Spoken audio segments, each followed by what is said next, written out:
In this video, I'm going to teach you how to set up lead scoring in HubSpot. So to do that, you first need to head over right here into your HubSpot dashboard. And once you're there, click onto this gear icon right here, which is your settings.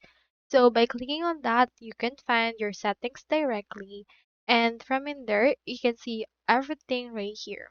So for this case, we just need to head over to the properties tab to locate the score. So if you can find it right here, you can also click onto the search right here for properties. And then once you have done that, you can see either deal properties, contact properties, or anything that you want. So on this case, let's choose contact properties. Once you're in there, you just need to head over right here and you can find it everywhere. You can just click onto the property and click on more, and you can see that you can track changes to that and manage access for this particular property.